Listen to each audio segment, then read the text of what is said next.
इंद्रिय हो जाएंगे। शरीर एक रथ है, बुद्धि इस रथ को चलाने वाला सारथी है, बैठने वाला जीवात्मा है, मन लगाम है, इंद्रियां घोड़े हैं, विचरने की जगह विषय भोग है। ये घोड़े विषय भोग का चारा चरने के लिए जाएंगे। अगर मन रूपी लगाम को बुद्धि रूपी सारथी ने ठीक से खींचा नहीं तो ये खंडक में गिरा देंगे। और गिरे हुए बहुत फंसे हैं, और जीव इतना भोला बन चुका है कि गड्ढे में गिरा है फिर भी वो आनंदित है। वो उसी को सुख समझ रहा है, दुख को ही सुख समझकर। यही तो भगवान की विचित्र माया है। जिसे तुम सुख समझते हो वो सुख की छाया है, समझ पड़ती नहीं ये गिरधर की माया है। भयानक दुख के अंतर में वो डूबा हुआ भयानक परिणामों को प्राप्त होगा, लेकिन उसमें सुख का अनुभव कर रहा है। त्यक्त संगो जित क्रोधो लघ्वाहारो, तो अपने आप जितेंद्रिया हो जाएंगे। देख लेना, घृणा हो जाएगी यार, घृणा हो जाएगी यार, घृणा। कौन सा ऐसा सुख है जो घृणा के योग्य ना हो?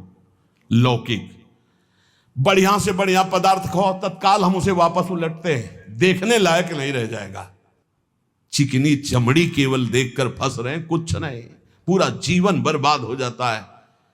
धर्म के लिए तो सेवन करने के लिए ठीक है, बकाया भगवत प्राप्ति के लिए जितेंद्रिया चलो, ठीक से चलो। पिधाय बुद्ध्या द्वाराणि मनो ध्याने निवेशयेत्, शून्य स्वेवावकाके गुहासुचो वनेसुचो, नित्य युक्ता सदा योगी ध्यानम सम्यक उपक्रमेत। श्री दत्तात्रेय जी महाराज कह रहे हैं, बुद्धि को परमात्म चिंतन से इतनी बलवान बनाओ कि अपनी इंद्रियों के द्वारों से घसीटकर उसे भगवान में स्थित करो। हर इंद्रिय द्वार बंद, अंतर्मुख इंद्रियों को करके परमात्म चिंतन में लग। शून्य स्वेवावकाशेषु, एकांत स्थल में कुछ देर बैठने का अभ्यास करना चाहिए। एकांत सुख मास्यताम, 24 घंटे में 48 मिनट का तो रख ही लो शांत एकांत। अपने कमरे में शयन के समय आधा पौन घंटा अगर आप निकाल पावे, बड़ा आनंद आएगा।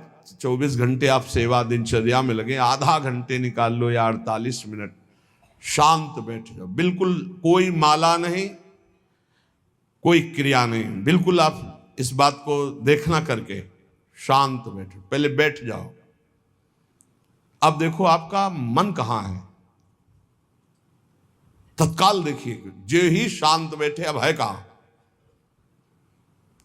जो सामने रूप आ रहा है, चाहे वो वस्तु हो, व्यक्ति हो, स्थान हो, उसमें तुम्हारी ममता है, उससे तुम्हारा संबंध है। वस्तु, व्यक्ति, स्थान, प्रभु आ रहे हैं कि संसार का कोई वस्तु, व्यक्ति, स्थान आ रहा है? यदि कोई संसार का वस्तु, व्यक्ति, स्थान आ रहा है तो तत्काल उसमें भगवत भावना करो, या वहां से हटा के तत्काल अपने गुरु मंत्र में लगाओ। शांत एकदम बैठो। अब उस समय जांच करो कितनी बार किसका रूप आया। प्रभु का कितनी बार आया, संसार, और जिसका जितनी बार आए उससे अधिक नंबर देखिए कि 5 बार तो उस पुरुष का आया, 5 बार उस स्त्री का आया, और एको बार प्रियाजू का नहीं आया। इसका मतलब अभी प्रियाजू में हमारा मन नहीं लगा, अभी यहां स्त्री पुरुष में, वस्तु में, व्यक्ति में, स्थान में लगा। जांच करो और हृदय में पश्चाताप करो। धिक्कार है, इतना समय हो गया, एक बार भी प्रियालाल का रूप नहीं आया। यही सांसारिक रूप आ रहे हैं, ये सांसारिक वस्तुएं आ रही। धिक्कार है हमारे मन को, धिक्कार है हमारे जीवन को। ये हम आपको आंतरिक बात कह रहे हैं।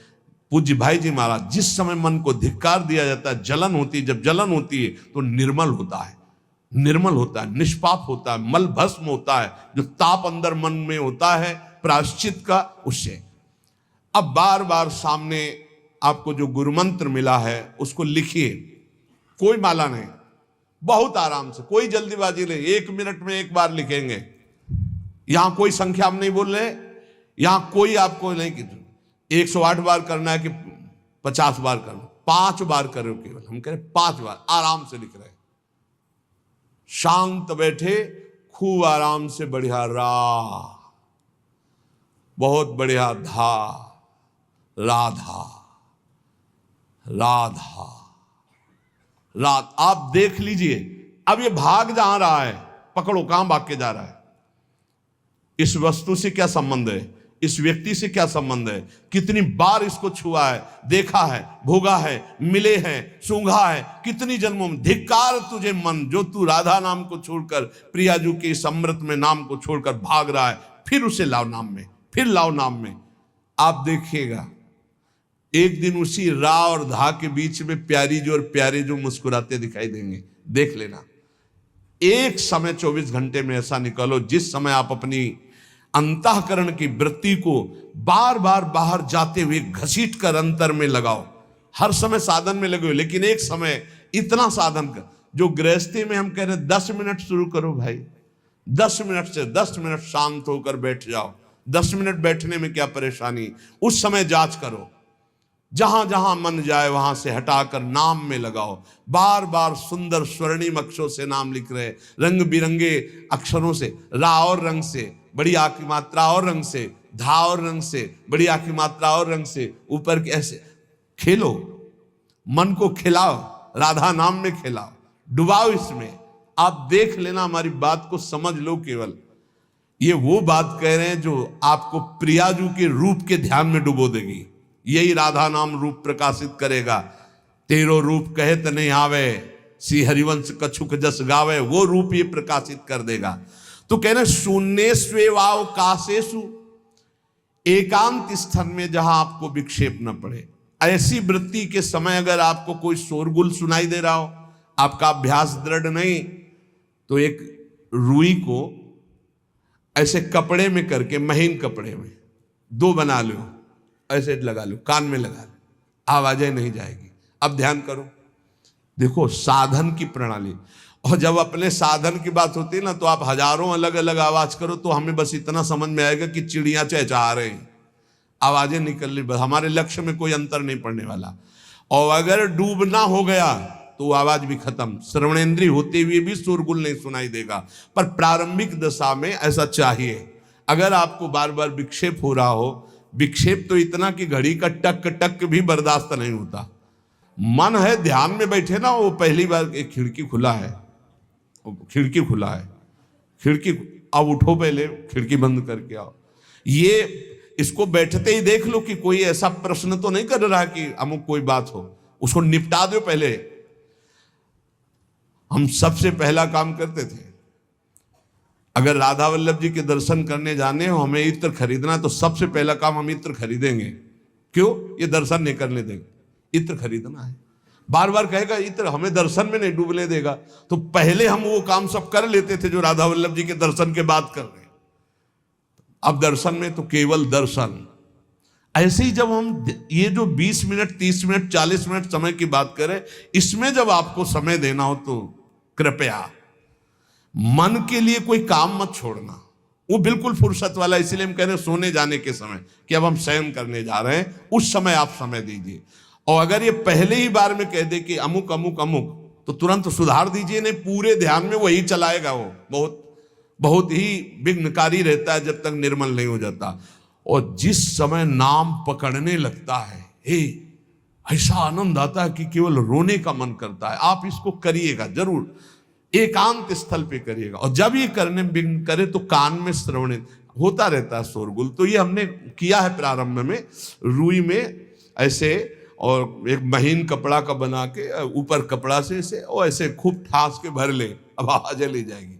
अब अंदर राधा राधा राधा आनंद आएगा। ये प्रारंभिक है, ये आगे चल के इनकी जरूरत नहीं पड़ती अंतर्मुख होने पर।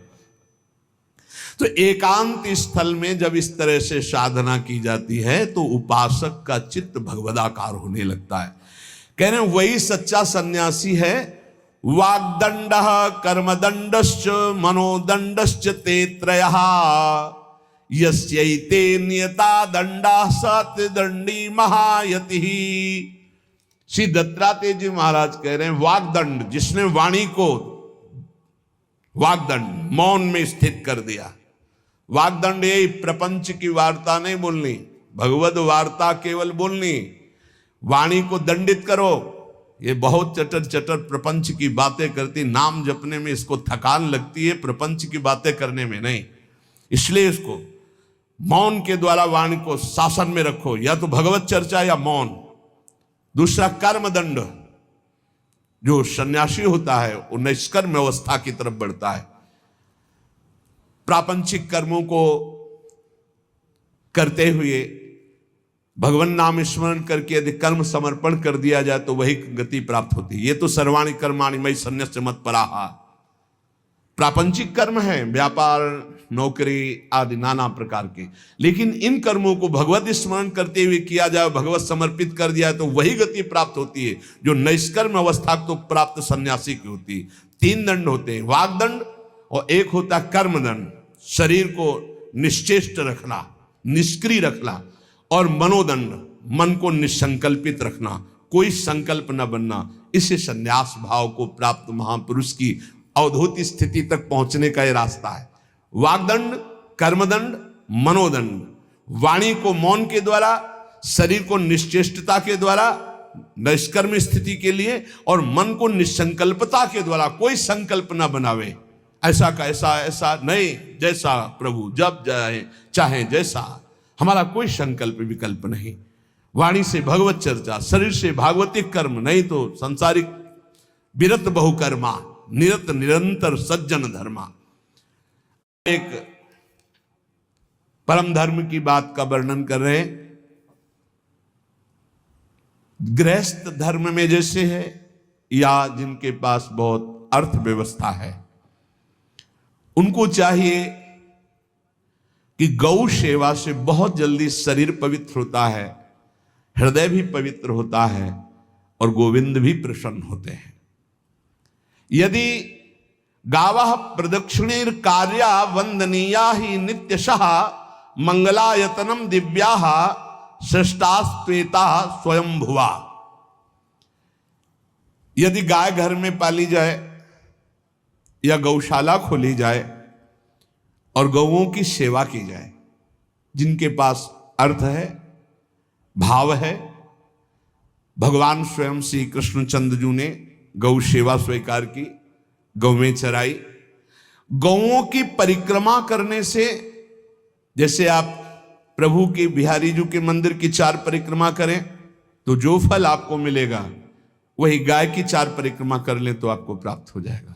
गौ की प्रदक्षिणा से, गावः प्रदक्षिणी कार्या वंदनीया ही नित्यशः, जो रोज गाय को प्रणाम करता है और गाय की प्रदक्षिणा करता है तो भगवत प्रदक्षिणा का उसे फल प्राप्त होता है। जहां गौएं विराजमान होती हैं वो बड़ा पवित्र दिव्य तीर्थ स्थल माना जाता है। गौएं जहां विराजमान रहती, गौशाला में भजन करे तो कई गुना बढ़कर के प्राप्त होता है। स्वयं ब्रह्मा जी ने गौओं को दिव्य गुणों से विभूषित बनाया है। अप्यागाराणि विप्राणाम देवतायतनानि च यद गोमयेन शुद्ध्यंतिम किम ब्रूमो हृदिकम ततः।